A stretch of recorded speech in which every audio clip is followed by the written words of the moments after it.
Vamos a retomar esta ocasión el texto a partir de la página 416, donde habla de la justificación de Prometeo. Acuérdense que ya habíamos nosotros comenzado a comentar algo al respecto, cuando afirmamos que la figura de Prometeo, en el caso de la mitología griega, es esta persona que desafía a los dioses. ¿Y cómo es que los va a desafiar?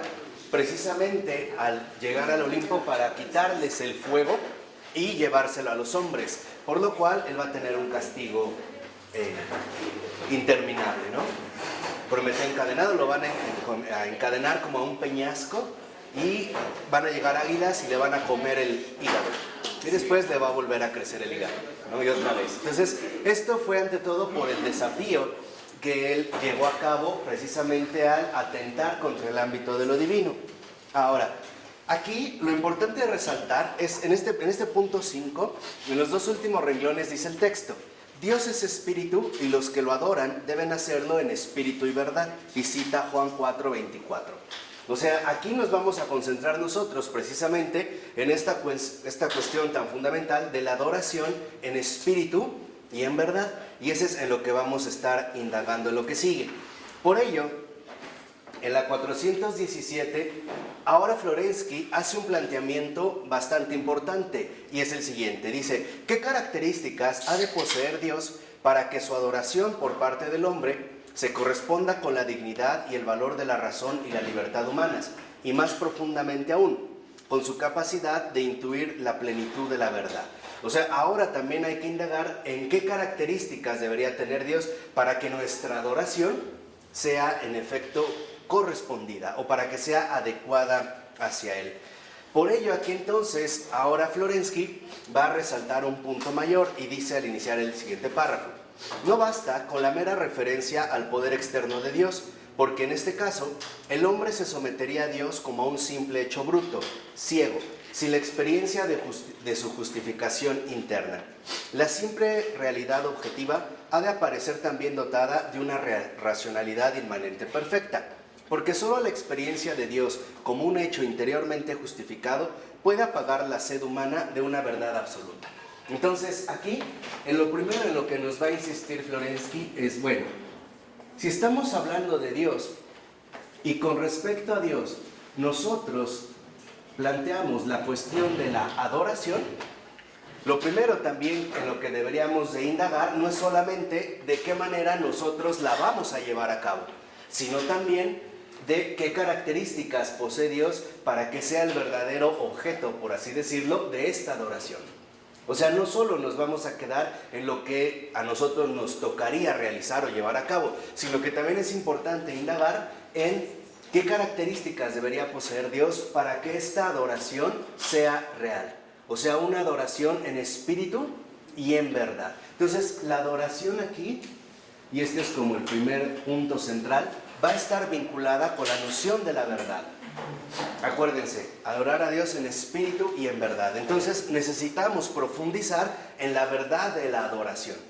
De tal manera que entonces la adoración, la verdad de la adoración no es igual, y yo por eso lo voy a poner así, no es igual con la intimidación,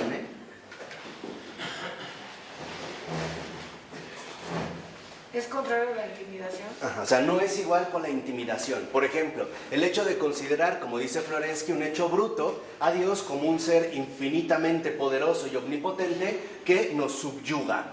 Algo así como un poder aplastante, ¿no? Como si Dios se manifestara en ese sentido como algo terrible para nosotros. Que de hecho esa es una de las líneas que en las investigaciones contemporáneas se empezaron a desarrollar al tratar el tema de lo divino, por ejemplo, y de lo santo. Quizá el mayor exponente de esta referencia sea Rudolf Otto, que va a escribir un libro que se llama Lo Santo. Precisamente él va a hablar de lo luminoso como aquello terrible que genera en nosotros intimidación. Algo así como si al aparecer Dios nosotros quedáramos subyugados, aplastados por su poder. Pero esto no es así. Y eso es en lo que va a indagar Florensky. Y esto es bien importante porque también a veces nosotros solemos considerar algo parecido. Como que Dios en su omnipotencia es terrible y aplastante, ¿no? Me subyuga con su absolutidad. No, en realidad la verdad de la adoración no corresponde con la intimidación. Dios no intimida a nadie. No, Dios como Dios, en la verdad de la adoración, lo adoramos no porque nos intimide, no porque nos subyugue, o sea, no porque nos atemorice, o nos aplaste, o nos genere algo así, como, vamos a suponer, como cuando una persona se va a pelear con otra, pero la otra es muy alta y muy corpulenta, se intimida, ¿no? Como que se echa para atrás, se rebaja. No, esta no es la verdad de la adoración. No es por intimidación, ¿no? ¿Qué quiere decir? Que la intimidación no corresponde con la verdad de la adoración en este primer momento. Ahorita vamos a ir viendo por qué.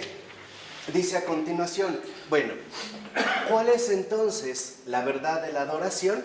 Dice en un primer momento Florensky, la verdad de la adoración tiene que ver más bien con una lucha. Y va a marcar, de hecho, una lucha, y él la llama al estilo de Jacob. O sea, para llevar a cabo la auténtica adoración, la verdad de la adoración consiste en emprender una lucha. ¿Cuál va a ser el resultado de esta lucha? Eso es en lo que vamos a indagar. ¿De acuerdo? No es un amor gratuito. No. O sea, lo primero que me interesa mucho es que les quede claro que la verdad de la adoración no es por intimidación. Por ejemplo, en los antiguos imperios romanos, en el imperio romano, incluso en los imperios aztecas, el emperador estaba diseñado de tal manera que generara intimidación. Su vestimenta, la forma en la que recorre las calles, el séquito que lo sigue, el camastro que utiliza donde lo llevan cargando, ¿no? Su vestimenta está de hecho diseñada para causar esta impresión, para intimidar. Por eso cuando aparece el emperador, los súbditos se doblegan ante él, les impone, ¿no? Les resulta algo así como forzado, como impuesto. Y uno en realidad cuando adora hacia Dios no lo está adorando. Esa no es adoración. Eso es en lo que vamos ahorita a indagar. Eso es lo primero que me interesa que les quede muy muy claro. No es un déspota o una especie de poder otra vez que nos aplasta, sino que la verdad de la adoración en un primer momento tiene que ver con esta lucha. Y dice Florensky, ¿de qué tipo de lucha se trata? De una lucha contra Dios. Por eso es al estilo de Jacob. Y esto es lo más central. Por eso había hablado del Prometeo, el que lleva a cabo una hazaña, ¿no? Una hazaña que incluso pues, va a resultar peligrosa. ¿Cuál es cuál es el primer factor que caracteriza esta lucha? El reconocimiento de que Él es Dios y yo no. Es como poner las cosas en claro. Obviamente, sacar las cosas a la luz de la verdad. Y ese es, digamos, el primer factor de esta lucha contra Dios. De hecho, Florensky lo relata precisamente en una de sus memorias. Dice en la 4.18, más o menos a la mitad de la nota 53, dice, yo reconocía la realidad de Dios, pero reconocía también el amor y la dignidad de mis padres, y aún más, mi propia dignidad como ser humano. Y entonces había momentos en que me rebelaba contra Dios. No es que lo negase, pero no deseaba someterme. Aquí está, o sea, en esta lucha contra Dios, lo primero entonces que aparece, dijimos, es el reconocimiento de ante quién estamos en la verdad. No como un poder que nos haría gritar y colapsar, ¿no? De temor, ¿no? Y dos, el sometimiento, por eso es la lucha. Nadie, y esto es muy importante, nadie humanamente hablando puede adorar a Dios en espíritu y en verdad si primero no se somete él mismo. Y este es justamente el gran desafío de la libertad, que es también otro de los puntos que vamos a tomar o a retomar más adelante. Como dice Florensky, yo no negaba a Dios, pero me rebelaba contra Él. ¿Por qué? Porque no me atrevía a someterme. O sea, es como las personas que dicen, sí, Dios existe, pero yo hago lo que se me da la gana. No niego que existe, pero conmigo no tiene absolutamente nada que ver. Y si algo tiene que ver, es con lo más mínimo. Entonces, para Florensky, la verdadera adoración atraviesa una lucha contra Dios que de hecho nos va a llevar a la superación de la rebeldía. El por qué me tengo que someter ante Él.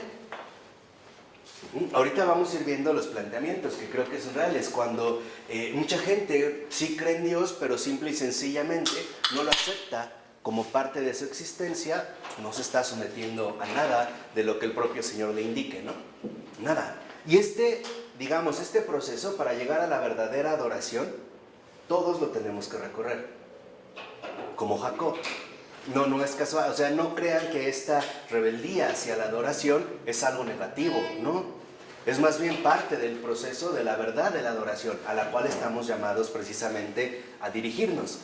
Y esto es algo bien importante. Uno empieza a adorar a Dios cuando uno se somete a Él. Pero vamos a ver que no es forzado, no es por intimidación, o sea, no es por temor, no es por amenaza, no es por coacción. Vamos a ver que es por una verdad mucho más profunda. Por eso dice a continuación: recuerdo bien el sentido panteísta de esta rebeldía. Dice Florensky: yo soy una parte de aquella tiniebla que al principio era todo, de aquella oscuridad que engendró a la luz. Y cita Fausto de Goethe, esta famosa novela, ¿no?, de Goethe. Y dice a continuación: Dios es la realidad y la luz. Él es grande, pero yo también soy una realidad y tampoco soy tiniebla. Entonces, dice Florensky, no había sentido todavía el aguijón del pecado y no conocía la muerte. Y por consiguiente, no me reconocía a mí mismo como criatura.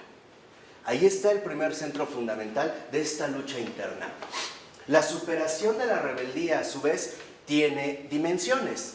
La primera, dijimos, reconocimiento. Lo voy a poner aquí. ¿Qué es lo que vamos a reconocer del primer punto? El reconocimiento: ser criaturas, no dioses.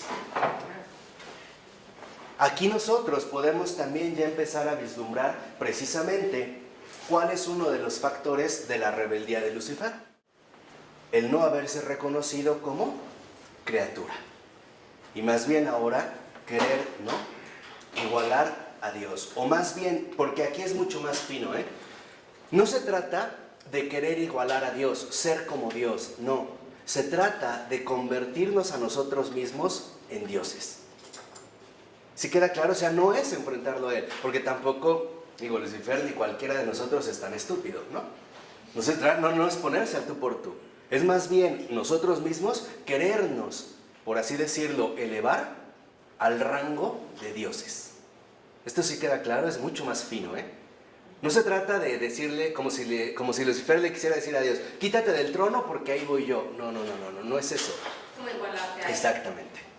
O sea, no es... Según la siguiente Adán y Eva, no seréis como dioses. Claro, pues es lo que ahí vamos a seguir.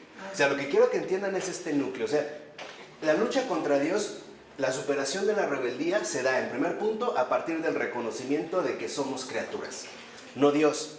Dios es solo Él. Él es el único Dios. Por eso vemos cómo la respuesta de San Miguel Arcángel es muy clara: ¿quién como Dios?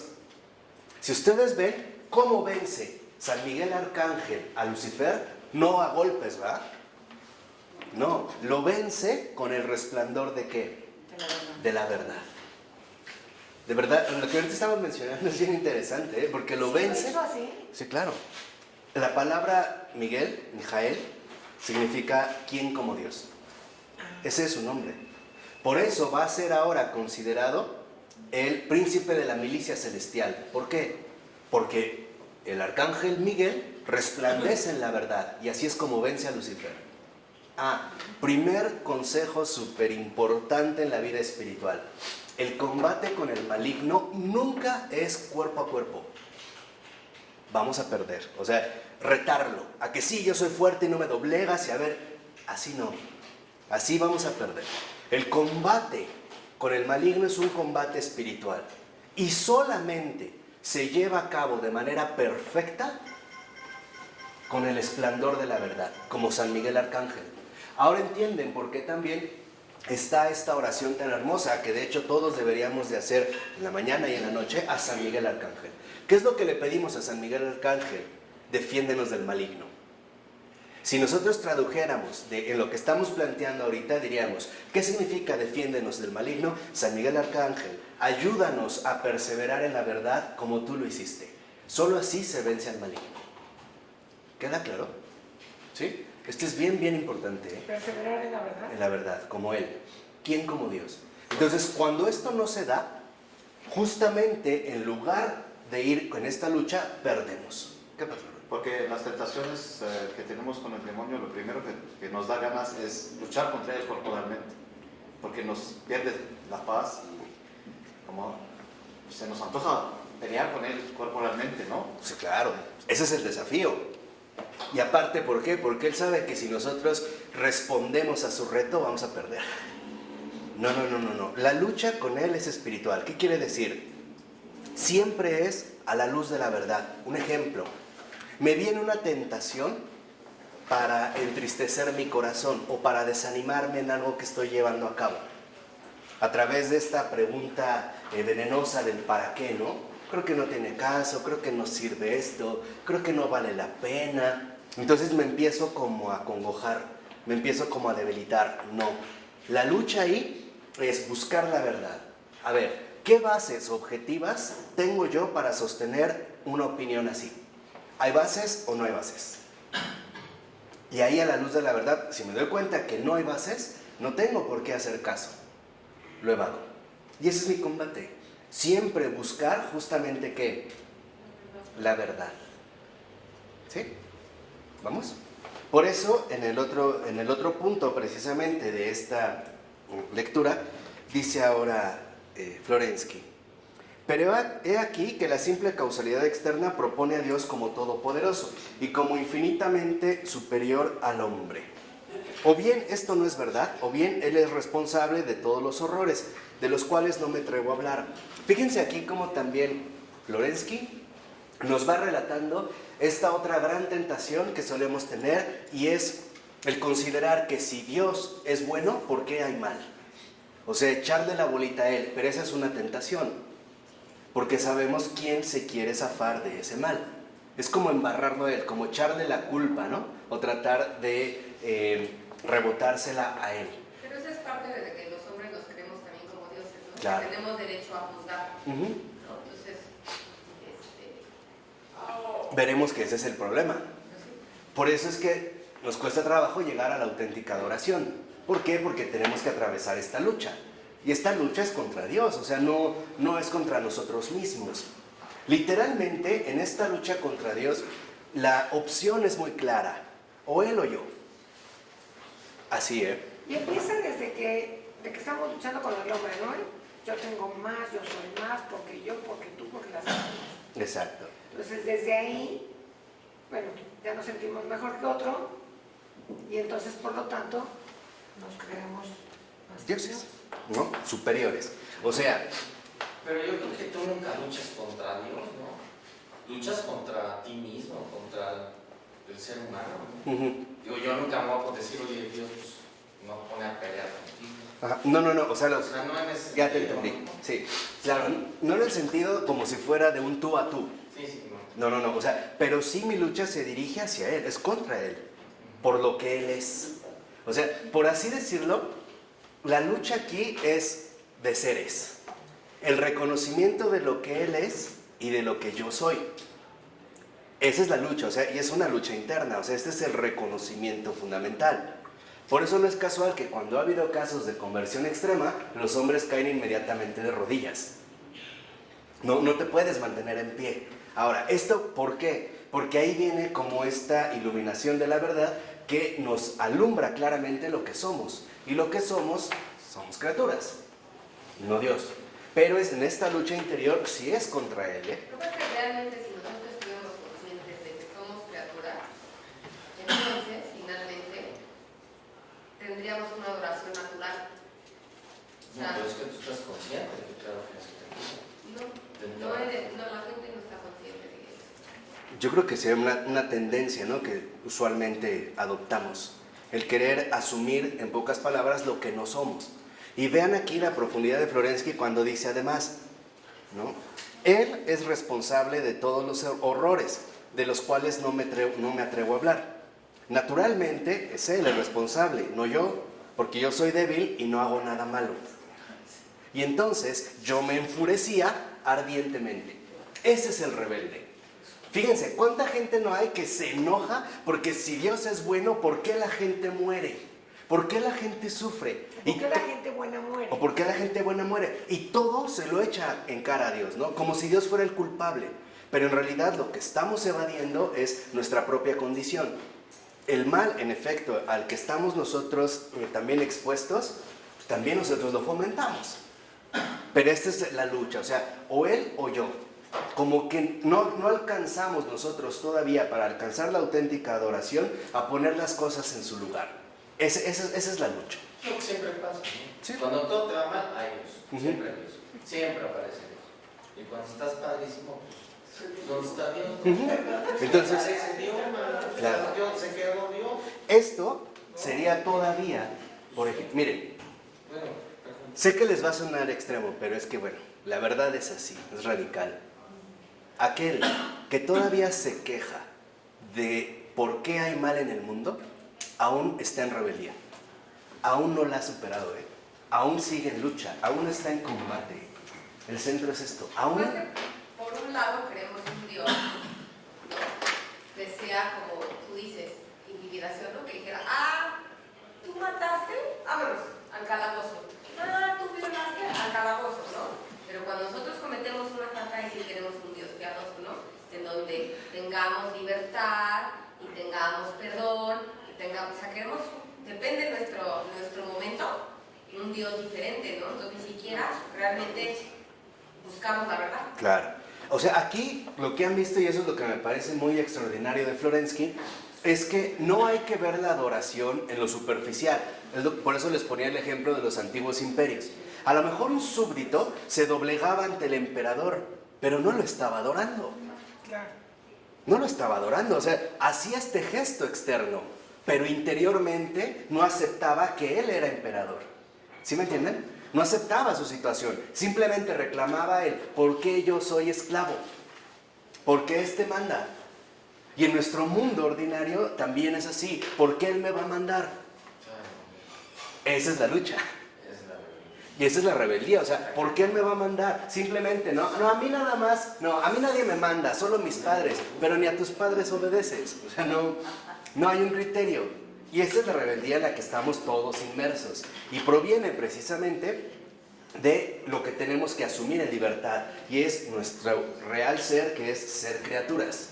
Esto es bien importante, porque incluso en el catolicismo, cuando elevan al Santísimo, alguien se puede arrodillar, y no obstante no lo está adorando, ¿eh? Alguien puede comulgar y no lo está adorando. Por eso dice la 419 al iniciar el segundo párrafo: la potencia de Dios reside en su santidad. Es la otra cara de su santidad. La santidad es el único absoluto ante el que el hombre puede inclinarse sin convertir en un ídolo el objeto de su propia adoración. Y esta es la clave. ¿Por qué nosotros adoramos a Dios? Por su santidad, no por su poder, no por su omnipotencia, por ser terrible, no. Dios, la adoración en verdad se dirige solo a Dios por su santidad, por lo que Él es. No por amor. Vamos a ir Ok. andando, ¿no? Lo que Él es. Por eso es que nosotros reconocemos en Dios al santo de los santos. Es más, no solo es santo, es 3 veces santo. Y esta santidad es lo que a nosotros nos lleva precisamente a ingresar en espíritu y en verdad en la adoración. Ahora es lo que vemos cuando el Señor decía, ¿no? Ahora el Padre quiere adoradores en espíritu y en verdad. Lo que nos está mencionando es esto: adorar a Dios no por temor, no por intimidación, no por miedo, sino por la santidad, o sea, por lo que Él es. Además, solo porque Dios es santo y es el santo de los santos, es la santidad misma, es por eso que Dios no se convierte en un objeto idolátrico, o sea, en un ídolo.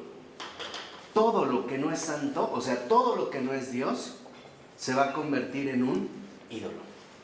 De hecho, es también una de las raíces profundas de la idolatría. Por eso, No es Dios, es un... objeto idolátrico.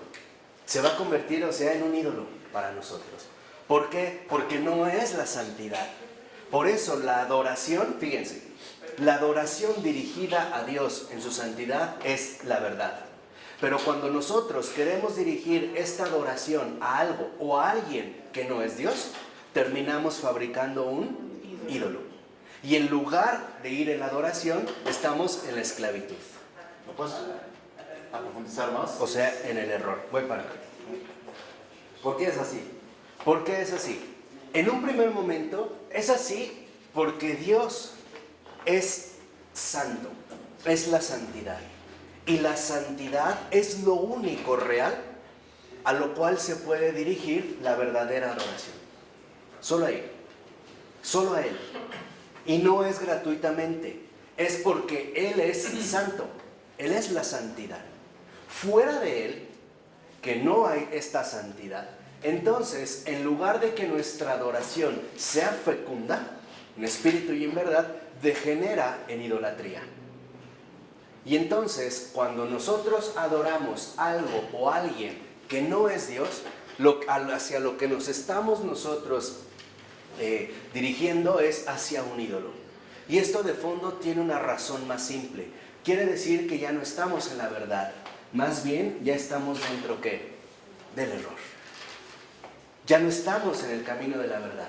Por eso cuando el Señor nos pide adoradores en espíritu y en verdad, lo que nos está diciendo es adoradores libres del error. Puedes volverte tú tu propio ídolo. Sí, claro. O sea, cuando dices, uy, no es un super negocio, ¿no? Y le dices a tus amigos, miren, me fue muy bien. Ahí tú mismo te estás haciendo ídolo y no estás reconociendo que el que te da todo es el de allá arriba. Claro. O sea, no solo es ídolo de que adoras la estatuita o X, tú te puedes convertir en tu propio ídolo. Claro. O puedes adorar diferentes cosas también en un momento dado, cuando dependes emocionalmente de alguien o de algo. Esa es otra forma de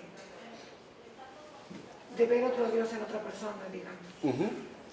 Por eso aquí, lo que es importante, por eso les decía desde el inicio, lo que es muy importante es que la rebeldía solo se supera saliendo del error.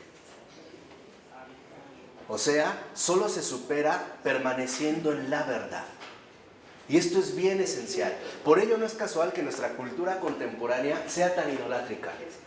¿Por qué? Porque es una cultura del error. Una cultura sumergida del error. Hoy vemos cantidad de ídolos impresionantes. ¿Por qué? Porque al querer dejar a Dios de lado, entonces lo único que aparecen son ídolos. Pero esta cultura idolátrica en la que vivimos, donde podemos idolatrar el cuerpo, la comida, el confort, ¿no? Los propios criterios mercantiles que tenemos, la economía, la política, las bombas, los planetas del universo, un montón de ídolos, su raíz la tienen porque brotan del error. Lo cual entonces ahora vemos como una especie de consecuencia que la rebeldía no es más que consecuencia del error. Por eso es muy importante no estar en el error. Porque el error nos va a llevar a la rebeldía y a la muerte. Pues también los que adoran los ídolos la pasan muy bien, según ellos. Según ellos la pasan muy bien. Según ellos la pasan muy bien, ¿por qué? Porque el error los ha enceguecido. Ya los tiene atrapados. No, pero llegas al hastío, ¿no? Lo que nos has hablado tanto. Claro. O sea, tú adopta un ídolo, húndete en el error, te vas a quedar ciego. Vas a estar ciego y te vas a quedar sordo. Ahí están los que hablaba el Señor, ¿no? Tienen ojos y no ven. Es lo peor, ¿no? ¿Cuánto tiempo te va a durar? Hasta que la verdad venga a tu rescate, ¿sí? La verdad llega al mundo y solo la verdad nos ha librado del error. Por ello es muy importante nosotros cuando reconocemos, el Señor lo dijo, yo soy el camino, la verdad y la vida.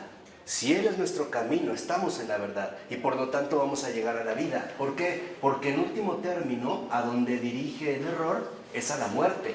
Y estas son las implicaciones metafísicas que no vemos. No es, y esto yo creo que también vale la pena comentarlo, no solo se trata de la muerte biológica a la que hoy estamos tan acostumbrados. No es esta muerte, sino ante todo también a la muerte anímica, la muerte espiritual, No, esa es regia. la muerte intelectual. La muerte esa es regia. Por eso yo les decía, no es casual que un autor como Nikolai Gogol, desde el siglo XIX, este gran escritor ruso, escribiera un libro que se llamaba Las almas muertas. Tenía razón, él que percibía que hay gente que puede caminar, que aparentemente la está pasando muy bien, pero en realidad ya es presa de la muerte. De tal forma que entonces ahora podemos avanzar un paso más. La verdad de la adoración que se da a Dios por su santidad, ¿qué nos revela? La vida. Ahí es donde va a brotar la vida. Solo el que verdaderamente adora a Dios vive. ¿Qué es lo que habíamos mencionado hace un momento? Lo que había mencionado San Juan. Vive en espíritu y en verdad. Estos son los vivientes. Estos son los auténticos vivientes. Los vivientes que están enraizados en la verdad. Por ello no es casual que hoy sea un momento tan especial para buscar de nuevo y a reafirmar una vez más la verdad. Ahora entienden por qué también Ratzinger desde hace unos 30, 40 años se puso en marcha un combate radical contra el relativismo. Porque la implicación era esta: si caemos en el relativismo y perdemos la verdad, lo único que nos espera es la muerte. Y hoy tú aplícalo a cualquier caso concreto de la vida ordinaria en la que nos desenvolvemos y vas a ver que en efecto es así. Entonces, solo Dios por su santidad, eso es justamente lo único que merece la adoración. No es que Dios nos obligue, como una vez alguien me decía, es que Dios es algo así como un tirano que busca que sus súbditos se dobleguen. No, Dios no es así, eso no es Dios. Dios no nos obliga a adorarle. Es su propia santidad la que es digna de ser adorada. Es esta la cualidad ontológica, metafísica. Él no obliga, Él no tiene necesidad de obligar a nadie. Solo su santidad es la única digna de recibir toda la adoración. Por eso ven también como cuando se menciona al Cordero se le dice, ¿no? A ti todo el honor, todo el poder y toda la gloria. Dicho quizá más brevemente, solo Dios es digno de ser adorado. Solo Él. No es porque lo force o tenga que recurrir a una intimidación como los antiguos emperadores. Si no me adoras te mato, o te castigo, o te esclavizo. No es una cuestión de obligación. Es por lo que es. Esa es su manifestación. Es solo porque Él es digno de ser adorado. Y eso es lo que a nosotros entonces nos va precisamente a colocar en la auténtica adoración, en espíritu y en verdad, de la que precisamente hablaba San Juan, o de la que mencionó precisamente en este Evangelio de San Juan. Por ello era importante retomarlo y darnos cuenta de las consecuencias nefastas del error. Por eso dice a continuación, en efecto, esta es la suerte de todo aquello que no es absoluto. Sea Dios un castigador o un benefactor, las rodillas no se doblan ante su fuerza injustificada, ante la potencia no reconocida como el otro aspecto de la santidad. O sea, lo que hace doblegar las rodillas es la santidad de Dios. Es eso lo que hace que se dobleguen las rodillas. No es temor, no es que algo así como si Él nos intimidara para doblegarnos, como si requiriera algo así. No lo requiere. Es su propia manifestación del ser la que precisamente transmite esto. Por eso dice a continuación, la santidad manifiesta la potencia divina dotada internamente de una fuente infinita de justificación. Entonces, podríamos decir nosotros, ¿qué justifica nuestra adoración? Dios mismo. ¿Cuál es la justificación de nuestra adoración? La santidad de Dios. Solo Él es santo. Por eso solo Él es digno de ser adorado. Y este punto al que ya llegamos precisamente, ¿no?, a la luz de la verdad, es aquel punto que para que nosotros accedamos a la verdad tenemos que superar la rebeldía a través de esta lucha, a través del reconocimiento y también a través de este sometimiento. Y si lo ven, este sometimiento no es a la fuerza. No es que Dios nos obligue, como si Dios fuera impotente, ¿no? Entonces se pusiera un disfraz así pavoroso para doblegarnos. No. Es su propia santidad la que manifiesta toda la verdad de su ser. Justamente no hay una obligación. Eso es lo que quiero que entiendan. Esa es la lucha. Dios no obliga a nadie. Es la propia, vamos a decirlo así, es la propia fuerza, el propio peso de la verdad el que hace que nuestras rodillas se doblen. No es por una carga insoportable. La propia verdad no necesita, vamos a decirlo así, que se la defienda, o no es la verdad la que necesita algo así como artilugios o trucos para hacerla resplandecer. No es como el amor humano, que yo necesito ponerme muy arregladita para verme mona y a lo mejor coquetearle a mi marido. ¿Sí? Es un amor que me atrae. Es un amor que me invita. Claro, o sea, hay una invitación, hay una sugerencia, ¿no? Y esta sugerencia es precisamente la que nos libra del error, porque, como lo dice también el texto en la 420, en la experiencia de la santidad divina, el hombre se doblará ante Dios, no por miedo o por necesidad, sino en el amor. Entonces, aquí es donde todavía ahondamos un paso más en la santidad divina. ¿Por qué adoramos a Dios? Ya lo vimos, porque la verdad nos manifiesta su santidad. Y dice Florensky, el hombre se va a doblar ante esta santidad, no con miedo, no, sino porque la verdad en la santidad divina lo que nos manifiesta es el amor mismo. El amor que todo lo doblega. Voy a tratar de poner un ejemplo mucho más accesible. Por muy duro que esté un corazón humano, el amor lo doblega, Lo doblega, lo dobla. Por muy endurecida que esté el alma de una persona, el amor hace el milagro de doblegarlo. Y nada más el amor. Y no es con violencia, Nada más el amor. ni a la fuerza. No hay otro medio. Ese es el milagro. Entonces, la santidad de la cual es digna de ser adorada de Dios, entonces es únicamente por amor. Por ello es que nuestras verdaderas o nuestras rodillas se doblan en espíritu y en verdad. Yo les decía, alguien se puede arrodillar delante del Santísimo y no por eso lo está adorando, Alguien puede comulgar y no por eso lo está adorando. Alguien puede hablar de Dios y no por eso lo está adorando.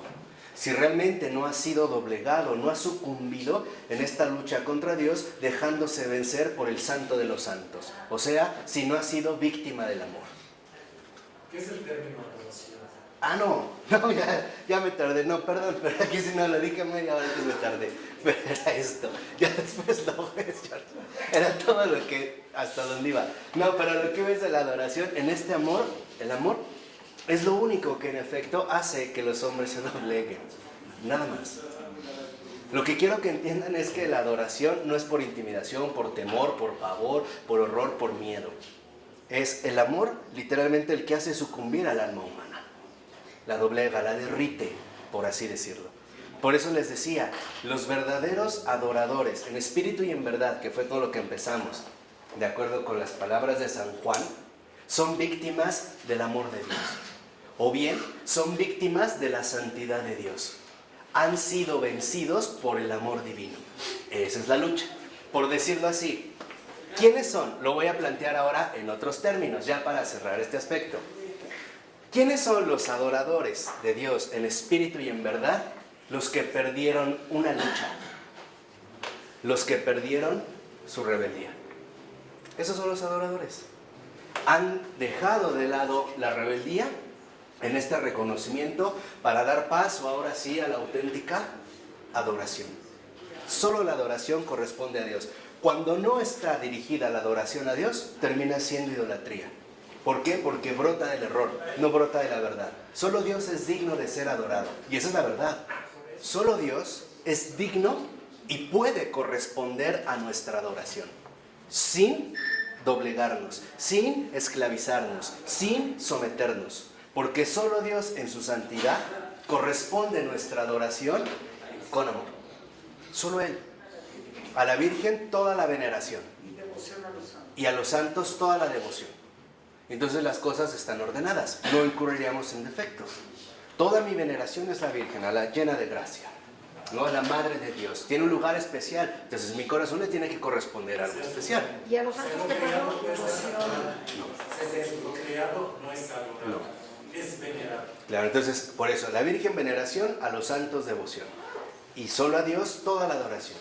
De hecho, un santo, y ahí es donde uno también lo puede como detectar muy bien, un verdadero santo nos enseña a adorar a Dios a través de él. Ese es el santo. El santo nos enseña a adorar a Dios a través de él. Pero no se queda, o sea, no es que se lo apropie, nos lleva a esta adoración y desaparece. Lo mismo que hace la Virgen.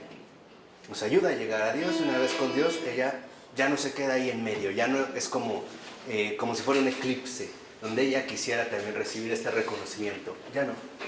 La meta es llegar a esto. O sea, lo importante aquí es que nosotros, se los dije hace un momento, logremos perseverar en la verdad. Fuera de la verdad está el error. Y el error a lo único a lo que nos va a conducir es a la muerte. Por eso les decía, acuérdense también lo que decía San Juan del maligno, ¿no? Ese es un mentiroso, nunca estuvo en la verdad. Por eso es el padre de la mentira. ¿Por qué? Porque desde un principio él va a aceptar el error y se va a quedar precisamente hundido en el error. Bueno, por eso dice entonces, ahí mismo a continuación, que es en el amor donde la autohumillación divina, en definitiva su santidad, justifica el rostro del hombre, y donde el hombre encuentra la respuesta a la cuestión de la teodicea, o la justificación de Dios, que es lo que acabamos de ver ahorita nosotros. Por eso dice a continuación, que esta experiencia interna de la santidad de Dios no había sido alcanzada por el hombre pagano, y por eso su rebelión estaba abocada a la tragedia. O sea, en pocas palabras, ¿por qué también veíamos nosotros a un Prometeo rebelarse contra los dioses? La razón es muy sencilla, porque estos dioses no son Dios y por lo tanto no aman. No aman. Por eso también en esta mitología griega, que les decía es como muy hermosa también en este sentido, nos muestra que esta rebeldía sí está justificada, porque en realidad contra lo que están luchando es contra el error. Ahí no está la verdad. Estos no aman. Contra nuestro propio ser. Sí, o sea, no aman a estos dioses. Por eso dice a continuación, en más o menos unos 4 o 5 renglones antes de que acabe este párrafo, dice: solo en Cristo y en la revelación de la paternidad divina, realizada en y por Él, ha encontrado reposo la angustia del corazón del hombre pagano, es decir, la búsqueda humana como tal.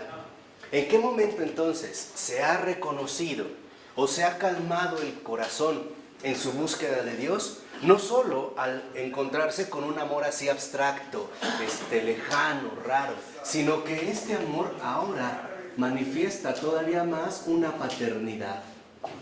Y esa es la verdad de Dios. Precisamente el hecho de que Dios no es lo que habíamos dicho al principio, no un tirano que busca doblegar a las personas o que tiene que ponerse algo así como una máscara espantosa para que los otros se dobleguen. No necesita disfraces. Su propia santidad es lo que deslumbra en el resplandor de la verdad por amor, y descubrimos una paternidad. Ahora sí es un Dios que nos ama, y que nos ama incluso porque Él mismo es el amor. Fuera de Él no hay nada de este amor. Por eso ahora ya vemos cómo en efecto, si nos vamos por ejemplo a la 421, dice ahí el texto, al iniciar el segundo párrafo: la aparente rebeldía de la teodicea se muestra como una exigencia de la misma revelación, pero sus protestas inconformistas, antes o fuera de Cristo, conducen a la demencia. O sea, lo que en realidad nos está, en este caso, explicando Florensky, es que esta lucha que se lleva a cabo precisamente para alcanzar la adoración, no es otra cosa más que la lucha profunda por la verdad. O sea, la lucha que nosotros vamos a emprender es una lucha contra el error. ¿Para qué? Para perseverar precisamente en la verdad, para quedar nosotros libres de los ídolos y libres de la muerte. Esa es la lucha. O sea, cuando los paganos, por ejemplo, en estas mitologías como Prometeo y algunos otros, buscan literalmente a Dios, lo que están buscando en este sentido es la verdad. Por eso es que no se van a sentir satisfechos ni siquiera con sus propios ídolos o con los propios dioses inventados. La mayor parte de la gente, incluso por mencionar ahorita un caso, Grecia, no crean que creían en sus dioses tan ingenuamente. Los propios poetas, algunos satíricos, se burlaban de los dioses. Ahí tenemos un Aristófanes, en las ranas y en las nubes. Decía, realmente quien cree en esto es ridículo. O sea, había como una conciencia generalizada de que en realidad ahí no estaba la verdad. Eso es lo que quiero que vean. Incluso los paganos están buscando la verdad. ¿Para qué están buscando la verdad? Para alcanzar la adoración a Dios. Nosotros vemos cómo a lo mejor los grandes pensadores de Grecia, Platón o Aristóteles, eran a lo mejor socialmente politeístas, pero nunca en sus estudios filosóficos, jamás, cuando reconocieron que solo había un Dios, primero y después todos los demás, jamás le llamaron Zeus, por ejemplo. El padre de los dioses, nunca, nunca. Platón jamás... Había un Dios misterioso, ¿no? Ahí. O sea, Dios que lo hacía todo, pero que no era nombrado. pero a lo que voy es el Dios desconocido, ¿no? Del que habla San Pablo. Pero aquí lo importante es que los griegos buscan, en efecto, buscan, y hay una rebeldía. Pero lo que quiero que entiendan de fondo es que esta rebeldía no es contra Dios. La rebeldía pagana es contra el error. Es ahí donde se van a debatir precisamente en estos conflictos. ¿Cómo? Pues tratando de alcanzar dentro de sus propias posibilidades la verdad. Esta conquista de la verdad solamente se va a lograr con la venida de Cristo. Por eso es en lo que insiste Florensky. Fuera de Cristo no está la verdad. No hay verdad. Fuera de Él no hay esta verdad. Por eso dice a continuación, solo el don de la divinización en Cristo muestra la razón, la autoevidencia interna de la santidad divina y orienta hacia ella la dirección de la voluntad. Aquí lo que ahora nosotros vemos es que en este reconocimiento, en esta paternidad, aquí es cuando nosotros veíamos cómo Dios puede interactuar con la libertad humana sin violentarla o bien mover la voluntad únicamente como resultado de este amor. Es lo único que nos puede mover sin violencia, sin esclavizarnos, sin forzarnos. ¿Por qué? Porque es una respuesta libre. Por eso es curioso, el que realmente adora a Dios es el hombre más libre que puede haber. ¿Por qué? Porque su respuesta es una total libertad.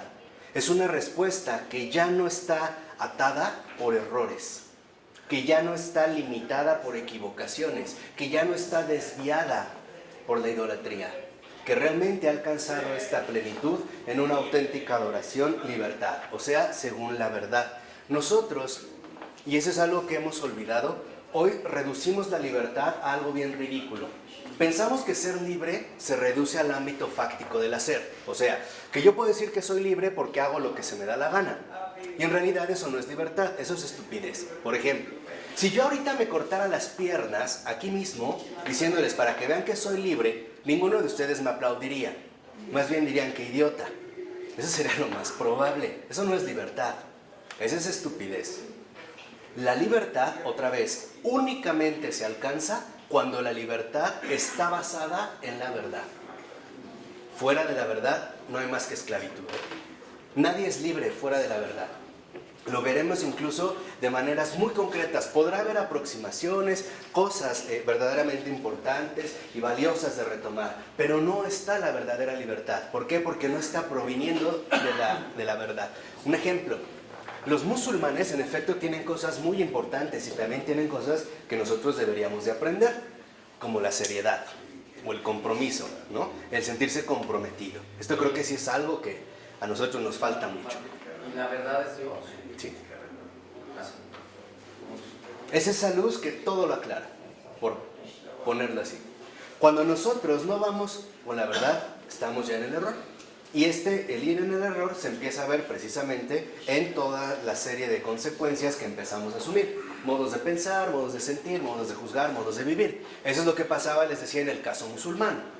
Para los musulmanes solo hay un solo Dios, que es Alá. Ellos sí son monoteístas, netamente monoteístas. Ahora, ellos están basados a su vez en los escritos bíblicos. Básicamente, ¿no?, lo que nosotros llamaríamos también la Biblia. Ellos serían los descendientes de Ismael. Vendrían de esta otra genealogía que se va. Ahora, ellos, a pesar de que tienen cosas muy rescatables, no alcanzan la verdadera libertad del amor. ¿Por qué? Porque su planteamiento central no está dado precisamente a partir de la verdad. Ya se empiezan a hacer adecuaciones de otro tipo. ¿Dónde podemos ver estas desviaciones? Por ejemplo, en los castigos que imponen al cometer determinadas infracciones. Por ejemplo, ¿sabían que en un país musulmán, si un hombre o una mujer roban, le cortan la mano en el acto? Para que no lo vuelva a hacer. Ahí es lo que vemos, o sea, ahí ya vemos este tipo de situaciones que están brotando ¿de dónde?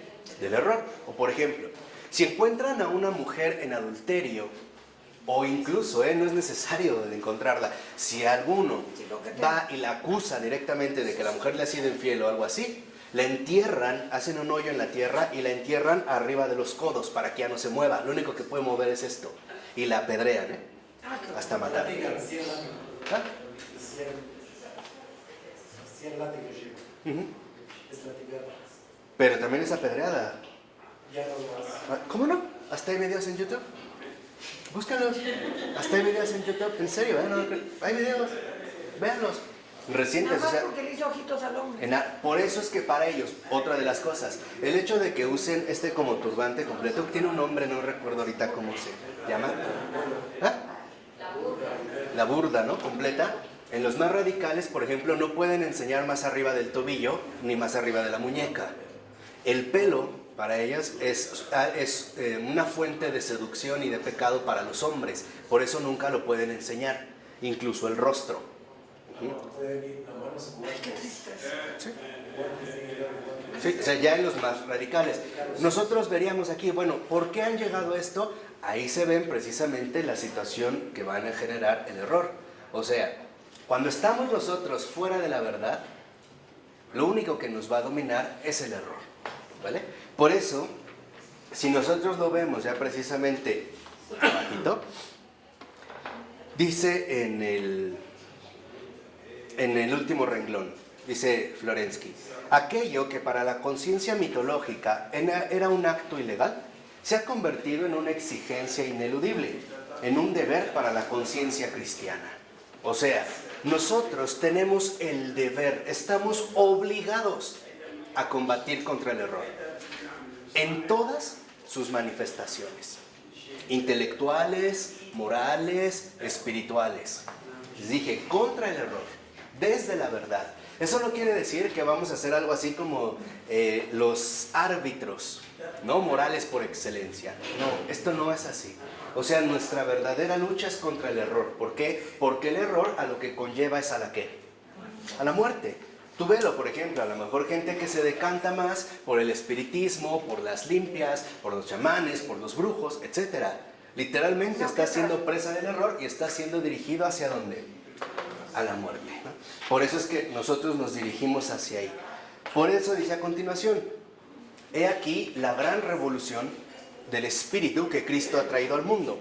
He aquí la legitimación del hombre en su relación con Dios al modo de Jacob.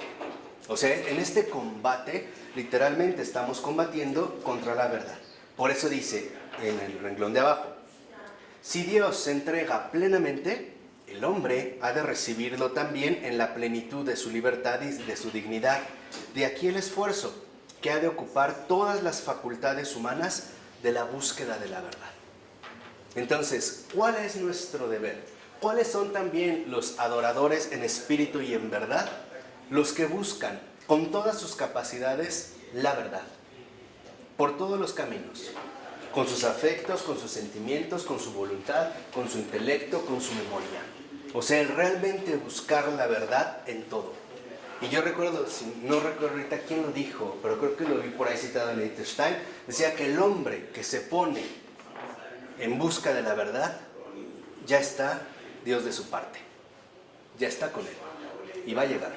O sea, realmente lo que necesitamos nosotros es tener un corazón decidido a encontrar la verdad, a buscar la verdad. Yo creo que por ello no es casual que Newman sea un ejemplo para estos días.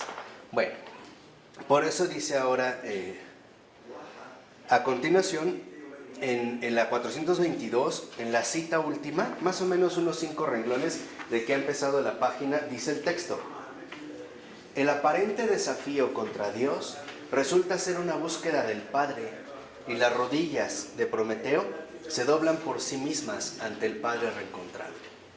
O sea, ¿qué es lo que ya vemos concretizado? ¿Qué es lo que logra que nuestras rodillas se dobleguen? El amor del Padre. El hecho de que Dios es el amor, y no es un amor abstracto, sino que es un amor concreto, paternal, un amor de Padre, el Padre mismo. Por eso, fíjense ahora la manera en la que ora Florensky. Dice, tú eres la santidad y el bien, Padre nuestro. Aquí estoy, yo me humillo ante ti, mortificado en el corazón a causa de tu amor. Ahora deseo lo que tú deseas, porque soy consciente de que mi voluntad y mi pensamiento propio producen cosas peores que las que son dadas por tu voluntad y tu pensamiento. Entonces, si lo ven aquí, ya vemos cómo Florensky reconoce que lo que él genera en su voluntad y en su pensamiento Son cosas peores que lo que Dios mismo le puede dar. Dice, Padre mío, me someto a ti. Y escuchen, no porque eres fuerte, no porque me has oprimido y abatido, sino porque veo tu verdad, tu justicia, Señor, veo tu santidad. Aquí está. Nosotros únicamente vamos a lograr la adoración de Dios cuando ayudemos a los demás a salir del error. Mientras, no podemos. Cuando tú le dices a alguien, es que tienes que tener a Dios y le infundes miedo, en lugar de promover la adoración, estás acrecentando la rebeldía. Lo primero que te va a decir es, ¿yo por qué? Entonces, solo lo podemos hacer desde la verdad, no desde el error. Solo desde la verdad. Por eso es que la verdad es nuestro centro, es nuestra guía, es nuestra orientación, es nuestra luz. Fuera de la verdad, lo único que vamos a cometer es un montón de errores y también un montón de equivocaciones. Piensa desde estas frases comunes de si no haces esto, Dios te va a castigar, Dios te está viendo, Dios no sé qué, Dios no sé qué. Entonces, ¿qué empieza a generar en ti? Una profunda rebeldía. Entonces, únicamente logramos adorar a Dios en la verdad. Por eso dice, no eres tú el que exige de mí confianza en tu voluntad, sino que soy yo mismo el que me entrego con alegría. Y aquí hay todavía otra característica. Cuando nosotros alcanzamos la verdadera adoración, la adoración en espíritu y en verdad, ante esta santidad, ante el Padre, nuestra entrega es libre y además alegre. Ya no es forzada, ya no hay como este temor, como recelo, como precaución, ya no lo hay. Ahora también hay una alegría inmensa. ¿Por qué? Porque lo único que realmente alegra el alma es la verdad. Solo la verdad nos alegra. Ahora entendemos más por qué Jesús nos dijo, y la verdad os hará libres, libres, y además contentos, alegres. Cuando uno está ante la verdad, el alma se llena de alegría y se entrega libremente, no hay ya como luchas o jaloneos. Dice, yo vacilo y rezo para que pase de mí el cáliz de mi humillación terrena, de mi kenosis terrena. Pero sacando fuerzas de flaqueza, digo de nuevo, que se haga tu voluntad y no la mía, porque yo conozco tu verdad y tu santidad. ¿Cuándo entonces, en la verdadera adoración, podemos pedirle a Dios que se haga su voluntad? Cuando conocemos la verdad, que Él es Dios y nosotros criaturas. Y que al ser Dios, amor, paterno o padre, ¿qué mal puede provocar? O bien, ¿en qué se podría equivocar? Esos son los adoradores que el Señor busca. Entonces, en la verdad, con respecto a la adoración, en un primer momento brota alegría y después confianza. El que no lo vive con esta alegría y con esta confianza, no está adorando a Dios. ¿Por qué? Porque sigue desconfiando, sigue todavía en lucha, ¿no? Sigue esta rebeldía. ¿Y qué tal si lo va a hacer de esta manera? No, mejor lo hago yo. Entonces, ya no hay, vamos a decirlo así, este abandono, esta entrega total, este abrazo con el Padre. Como el propio Jesús en la cruz, ¿no? Padre, en tus manos encomiendo mi espíritu. ¿Por qué le encomienda Jesús al Padre su espíritu? Porque solo Jesús conoce al Padre. Nos lo dijo. Yo conozco al Padre. Nadie ni lo conoce. Yo sí. Justo porque Jesús lo conoce, Jesús se entrega. O sea, que si no conocemos la verdad, no vamos a entregarnos a Dios, Por lo menos no en espíritu y en verdad, no plenamente. Y no vamos a ser auténticos adoradores. Por ello, vemos un renglón abajo. Aquello que anteriormente no habían podido arrancarle ni el horror del desafío contra Dios, ni los truenos de Zeus, ni las feroces heridas de la crucifixión, ahora lo entrega él mismo, como un niño, al Padre Celestial, después de haber conocido su verdad en la experiencia de oración de la conciencia purificada. Esto es lo que precisamente a nosotros nos va a traer la oración. ¿Qué es lo que va a generar la oración en el alma? Purificación. La oración nos va a purificar precisamente para contemplar cada vez más la verdad. Y en esta contemplación de la verdad iremos al mismo tiempo ingresando en la verdadera adoración, en la adoración que a Dios le agrada. No es casual que un converso tan importante como Charles Peguy escribiera en uno de sus poemas una frase extraordinaria. Decía, al Padre le gustan los hombres que duermen a pierna suelta y al otro día se despiertan con ganas de pedir el desayuno. Ahí está el resumen. Charles Peguy lo vivió. Charles Peguy experimentó, y Charles Peguy era un ateo, un marxista, y él lo vivió. Él se dio cuenta de que cuando uno realmente conoce la verdad, el corazón se llena de alegría y ¿de qué? De confianza. Porque entonces, ahora sí, estamos ya en las manos del Padre. Te abandones. Ya estamos en el abandono del Padre. Y ahora lo vimos, ¿no? ¿A qué vino Jesús? ¿A quién vino a presentarnos? Al Padre. ¿A quién vino a llevarnos? Al Padre. Esa es la obra del Señor. O sea, esa es, vamos a decirlo así, la obra maestra del Señor. El llevarnos precisamente al Padre, en espíritu y en verdad. Por eso dice ahora, en esta conciencia purificada, por eso es muy importante que nosotros realmente tengamos una vida de oración. El que no lleva una vida de oración está en el error. No puede por sí solo. Solamente con la luz que viene de lo alto nos va a sacar del error. De otra manera no se puede. Cuando uno permanece en la verdad, en la vida de oración, también estamos manifestando con el Señor un acto sincero de entrega. ¿Para qué oro? Para conocer la voluntad del Señor. ¿Nada más? No. Oro también para que una vez conociendo esta voluntad se realice. Aunque a mí no me guste, aunque yo no pueda, aunque yo no quiera, aunque yo me muera. Esa es la meta. Esa es la meta. Y esto es justamente, ¿no?, el fruto que nos va a brindar este aspecto. Por ello, lo que ahora nosotros vemos es que, en síntesis, como lo menciona Florensky, la verdadera adoración requiere una cosa: purificar la conciencia. Y la purificación de la conciencia solamente se va a alcanzar a través de 3 aspectos. Búsqueda sincera y apasionada por la verdad. Ese es el primero. Búsqueda sincera y apasionada de la verdad. Segunda, una vez que se ha hecho esta búsqueda también, una lucha abierta contra el error, esté donde esté. Y también estos errores definitivamente estarán en mí. Acuérdense de la tesis que nos hablaba Florensky, estas rupturas que también son ¿Me dolorosas. puedes volver a repetir? Bueno, el primero era esta búsqueda, ¿no? Sincera y apasionada de la verdad. 2, una lucha abierta y radical con el error. Esté donde esté, así sea en mí.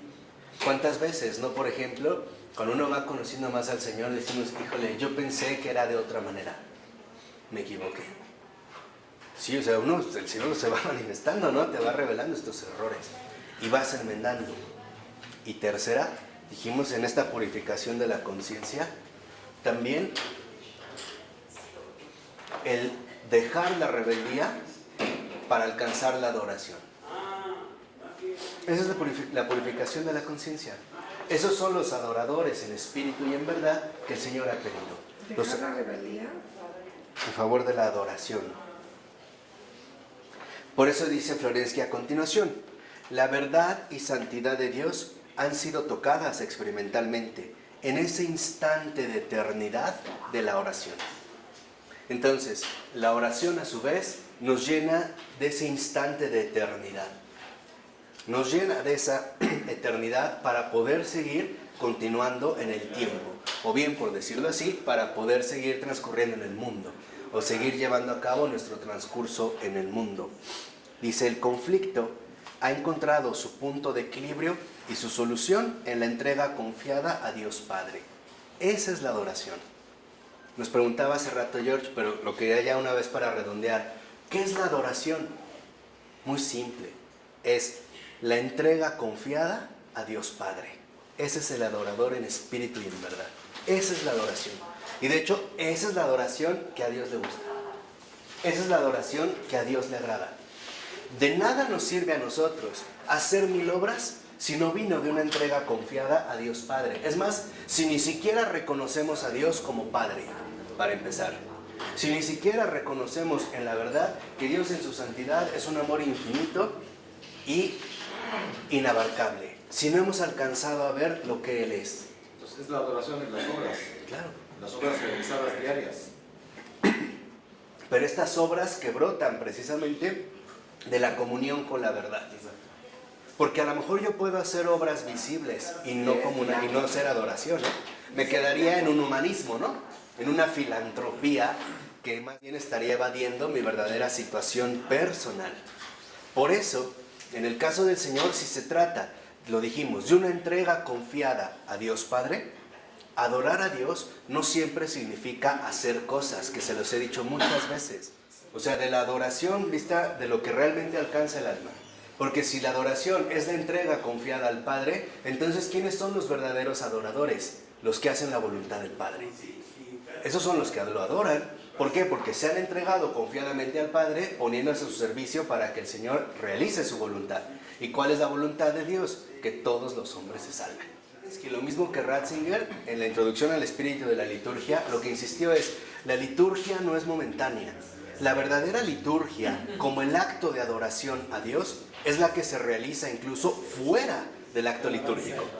Es lo que vivimos, visiblemente, pero también invisiblemente. Por eso es lo que yo les decía, los milagros de los santos son adornos. Un santo no necesariamente está llamado a hacer milagros. De hecho, el mayor milagro es que alcance esta entrega confiada a Dios Padre. Ese es el gran milagro. O sea, ese es el verdadero milagro. De tal manera que, por ejemplo, un santo no necesita tener bilocación o llevar este tipo de situaciones. Newman en su vida nunca hizo un milagro, ni uno. Así de este tipo al que conocemos. Y no obstante, es beato, ya está en su proceso de canonización. ¿Por qué? Porque lo que vemos es que en realidad la adoración no es más que la comunión profunda y total con la verdad. Y esta comunión profunda y total con la verdad nos lleva naturalmente, sin esfuerzo, a la entrega confiada a Dios Padre. Estos son los adoradores que el Señor pide, y lo dijo en el Evangelio de San Juan. Ahora, el Padre quiere adoradores en espíritu y en verdad. Y eso es lo que hemos visto. Porque el problema fue que al dividir, lo que pasa es que creo que el comentario que hace George aquí es muy pertinente y muy importante.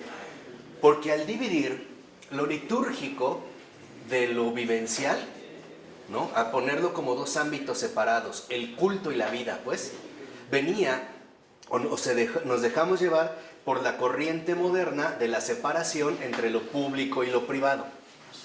Esta distinción tajante que hoy nos sigue dominando y donde consideramos que, por ejemplo, alguien hace un gesto de adoración, si va a una iglesia, a lo mejor se persina o pone una rodilla o ni la pone, no sé si han visto gente que llega nada más así, ¿no? Y ya ni siquiera la baja y ya, con eso cumplió. Y este era un error porque era desgajar la vida misma del cristiano. Era suponer que nosotros podríamos llevar a cabo la adoración en un determinado momento bajo ciertas circunstancias. Y olvidamos que en realidad la adoración lo que hace es transformar la vida entera. Esos son los adoradores. De hecho, el adorador en espíritu y en verdad es aquel cuyo cada momento de su vida es una entrega confiada a Dios Padre. Pero entonces la adoración se va perfeccionando. Claro. Porque siempre lo reservas. Por eso la adoración va creciendo, va madurando cada vez más en una mayor entrega. De tal manera que ahora entendemos por qué, y esto creo que vale la pena aclararlo, una pregunta que a veces nos hacemos de, entonces, ¿por qué los santos sufren mucho? Por esto, porque su entrega es tan plena, tan absoluta, que el sufrimiento ya no los inquieta. Ya saben y son conscientes que justo lo que sufren, si viene de la voluntad del Padre, es algo no bueno, muy bueno. Y esto los llena de alegría, porque ya no pierden jamás que la confianza. Por eso ahora nosotros vemos en qué nivel de adoración nos encontramos. Ya, ustedes van a saber. Por eso veríamos a una Santa Verónica Giuliani pidiéndole al Señor más sufrimientos, más. Que es extraordinaria en ese del padecimiento, ¿eh? Santa Verónica Giuliani es, en ese sentido, creo, de la alegría y la confianza. Por eso es que el santo no es un reprimido, no es un superhombre que se aguanta el sufrimiento esperando en Dios. No es así. Es porque ya está lleno de amor, y el amor, como lo dijo San Pablo, es justo el amor de Dios el que lo soporta, ¿qué? Todo. Y entonces nosotros tendríamos, por así decirlo, 3 niveles de adoración. Lo voy a tratar de esquematizar. El primer nivel de adoración es aquel en el que nosotros lo intentamos, pero siempre con muchas reservas. O sea, me voy a entregar a Dios, depende cómo me vaya. Ese es el primer nivel. Por ejemplo, si me va bien, lo amo y qué bueno. Me fue mal, ya no lo quiero y no me quiere y entramos otra vez en lucha. Ese es el primer nivel, por ponerlo así, muy brevemente. El segundo nivel es aquel en el que ya empezamos como a aceptar poco a poco todo lo que nos sucede como venido de la mano de Dios. O sea, tanto las cosas buenas como las cosas que malas, ¿no? Las que me causan alegría como los sufrimientos recibidos. Y ya no me siento tan alterado ni por uno ni por otro. Ya no prefiero más estar bien que estar sufriendo, o tampoco sufrimiento, ya no.